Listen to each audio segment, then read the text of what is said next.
question is as much as an observation, regarding the retail. If it's just basically the earlier of the Graves people leaving and the expiration date on the lease, that's assuming that the lease won't be renewed or extended for the Graves people. Then it's just the earlier of. Correct. That's very simple in my brain. Mr. Chairman, a couple of comments and questions, if I could. Certainly. Mr. Tarr, the scenario that you've, described in terms of how the board, you've critiqued how the board functioned in the past, essentially, in terms of conditions that are revisited, and unusual, I would say unusual, yes, foolish, perhaps not, in particular in light of what the master plan for the community calls for. And I'm sorry, I've forgotten your name. Jim. Jim, in terms of what you're saying about, the RO zone and how we're at the periphery of where, what the master plan is really exhorting in terms of mixed use, and that in and of itself, is a rationale perhaps for allowing this to be converted to or used for office space alone. In fact, when you look at what the board did 16 years ago, you might say unusual, yes, as I said, but very wise in terms of preserving the board's ability to see that the uses in this particular case comport with the master plan, or really try to support it as much as possible. And as I look at Mr. Bridger's write-up here, there are a number of questions about the master plan that, Jim, you've answered in part, but, again, it's really, when it goes to the fundamental vitality, again, I'm paraphrasing here a bit and reading bits of it, combinations of different retail, residential, and office uses. Don't you view what the board did 16 years ago as trying to preserve that exactly? Beware that they incrementally converted away from residential for the purpose of having an office, and it's unclear exactly why that was a problem, or why it was a variance condition, why it might even been a use variance condition. We're all wondering why it was in that magnitude when today it's a permitted use. So, but for this history with Graves, this man could just buy the building and have an office. And so that's the dilemma. Go ahead, I'm sorry. By no means did I suggest it was foolish. I don't know that it was wise either. It was unusual to focus on an individual, a person, one guy, and what certain kind of goods that he wanted to sell.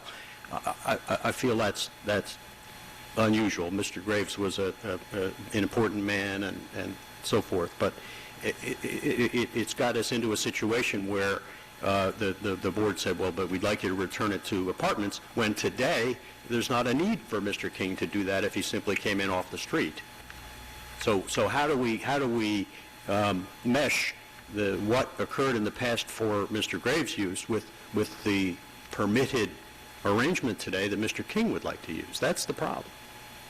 Mr. Bridger has a comment. The reason we're here is that Graves applied for a conditional use to convert residential or residential property to a non-residential use, which it's a reason it's a conditional use.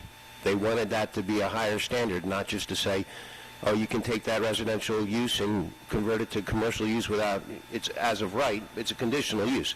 Right today, if that lot was vacant, you could build an office building.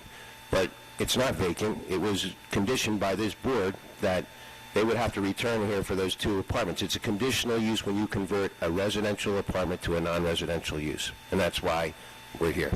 But it could be, if it were an office building, if it burned down, it'd be like the one next door there, it'd be a 100% office. So that's the situation. Mr. King would like to buy it, but he doesn't want the Graves people to be in there. They'll be out soon, and he doesn't want to have only half a building. Since I've heard this case several times in my history on the zoning board, let me make a comment about returning to residential use. I think the intent of that is the intent that has been displayed in various other places in town where a commercial use and a residential use come to be contiguous, and then the question is what happens at that boundary. And one of the things the master plan tries to take care of, the zoning board has felt itself responsible to take care of, is the creep of the commercial use into the residential use, and it just goes down the street. And so just like banks in Princeton, you have one bank and then it spawns another one, and then they have twins, and all of Princeton becomes banks, except that we had a mayor that got an ordinance put in place to prevent that sort of thing. And I look at this area, and this is Jugtown, I believe, and what I'm afraid of is, yes, the other side of Harrison Street, that was recognized as having a significant commercial component, but certainly as we came along Nassau Street and to Evelyn Place, where I lived for a number of years when I first came to Princeton, the protection of that building and the one right on the corner, that was sort of the limit of the commercialism that I think the board was prepared to accept and try and stopping the creep. So I think that the reversion that was in these prior conditions and the getting of it put into the document for the property, it was indeed done with that spirit in mind. And I believe what you're doing is asking us to forego that spirit and say, well, we don't give a damn, this can be a commercial, but I shouldn't have used that bad word. This building can now be completely commercial, and when the next one down the street goes and becomes commercial, that won't worry us, because Evelyn Place will stop it going down as far as Queenston, and so on. Well, again, I'm it's zoned. exaggerating to try and make a point. Remember that Evelyn is zoned residential. The zone changes at that point. I And agree. Mr. Kamalik went out of his way to point out that over these 16 years, there are a number of new residential opportunities downtown, such that the 16 years that this has been 100% commercial, it won't change from what it is today at all. It's not a loss of units in the sense that for 16 years they haven't been there. I agree. But the intent of the board when it permitted that was that when the use by Graves changed, and then they would go back. It would become again residential. And the testimony I heard from There's a big need for residential apartments in Princeton, despite what our planner has said. Well, that need has been met time and again by new construction near this property and elsewhere around the borough for rental apartments. It was his testimony as I heard it. The Palmer Square, Avalon Bay, the university But properties. this area of town hasn't had new residential development in it. Well, there's And it's the the idea of preserving the mix in this part of town. right property down the way being developed where Davidson's Market was is going to have a resident. Half a mile down, or it's not Jugtown. Yeah, it's not Jugtown for sure. You're right. Yeah. So if nothing happened tonight here, and Mr. King said to purchase the building and didn't want the residential apartments, he would have to come again before the variance once he owned the building, come before us once he owned the building and ask for something similar that Michael Graves had done. Is that correct? And that way he could not have the residential apartments for his use once he owns the building. But if he were to sell the building, it would revert back to a mixed use, and the residential apartments would. But So we wouldn't have to change the deed. He could come back once he owned the building and ask for a variance, just like Graves did. It's such a confusing situation. I'm not sure I follow your proposal. I mean, he's proposing to buy it soon, and he couldn't do that with a deed restriction that said if he wanted to use it for offices soon, he couldn't do that because the deed exists that says when it's sold to him, it would have to have 2 apartments in it. Right, office and 2 apartments. 2 apartments, yeah. Right. So then if he didn't want the 2 apartments, he would have to come before us, the zoning board. Right. Ask for a variance. Right. To That's what convert we're those doing. 2 apartments. That's what we're doing tonight. But you're asking to change the deed, not just for the, To not require the 2. you're asking for it to stop ever having to require the residential apartments. You're not asking for a temporary variance because he's the owner. Well, if the board were inclined, I might take what I could get. Ball down the field. Right. But you know, we hoped that the board would see that is a permitted use for the whole building to be used that way. But yeah, you know, he's coming in tonight. He proposes to use it for his business and wanted to use the whole building for his business. And that's what we're asking.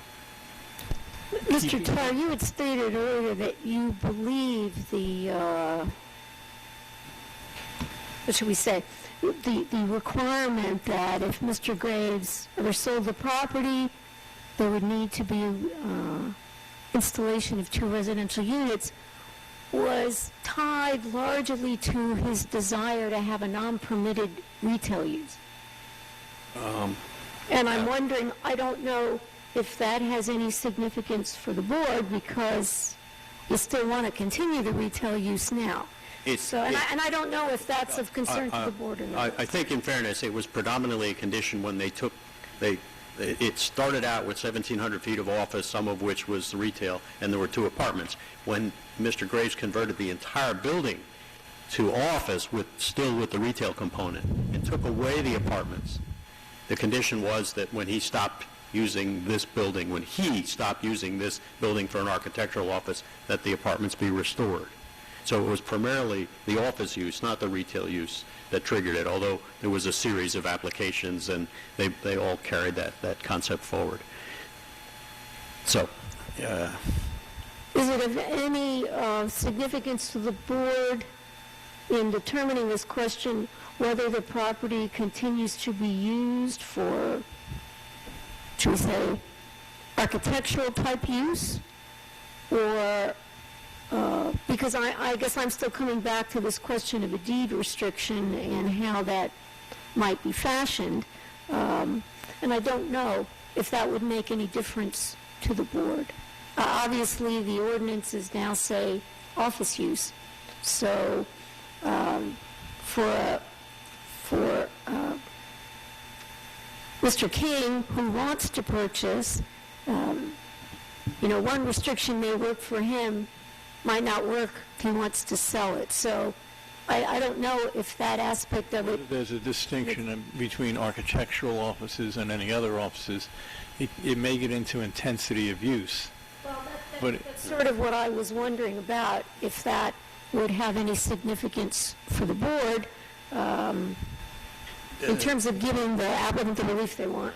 and we experience this all the time.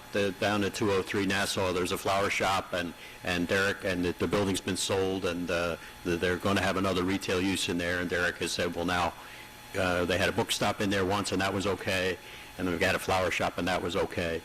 But the board wasn't interested in any food establishments or any place that made a lot of noise, and so be clear that you have to be very careful about the retail use you put in there in place of the one that was there. That's what he does all the time. This is what I struggle with. That the factual testimony you heard was that it was a professional office dealing with real estate, some architecture and engineering and management and so forth, and that's what it was, and it can't be a discotheque or so forth. Well, sometimes it gets into a situation where you don't want an office use that generates a lot of in and out traffic constantly during the day, and it doesn't seem like the nature of Mr. King's business would do that. In fact, professional office usually connotes doctors and so forth with lots of foot traffic. So that phrase struck us as odd before, but in context, the profession was that of an architect, which has low foot traffic, so it was our sense that he happens to have a use that's similar, just like the lady next door was also an interior decorator who wanted some retail space. It was exactly like the man who you restricted his use. this is similar, and if all that's concerning is he wants to continue the way the building's set up right now.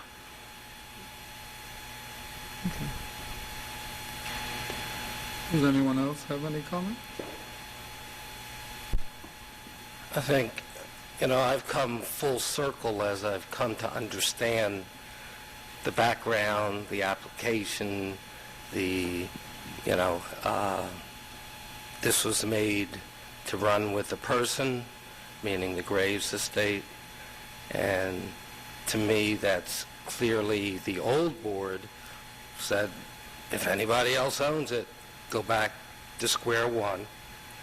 And as Derek pointed out, 100% office is not the permitted use as of right, but a conditional use. And we would have to hear that. And I'm fine with hearing it. I'm not sure for the first hour I knew I was hearing that. So that I'm now at the point where, yes, I understand what you want. I'm not sure I'm going to give it to you at this meeting. I only have one comment, but it seems to me that I don't have a problem with office use in general, whether it's an architect or a contractor or a realtor. The idea of, in a sense, vacating the residential component changes the intent of the master plan as it relates to this area of town, and that's what concerns me. I mean, that in some point in the future, again, it may be more advantageous to have retail purely from a planning standpoint, the idea of day and night vitality and things like that, and not vacating the residential portion, which is what the master plan intended. So my concern is eliminating the restriction on the residential units as it relates to the sale of the property. From our standpoint, from a zoning board standpoint, because the master plan really set that criteria up.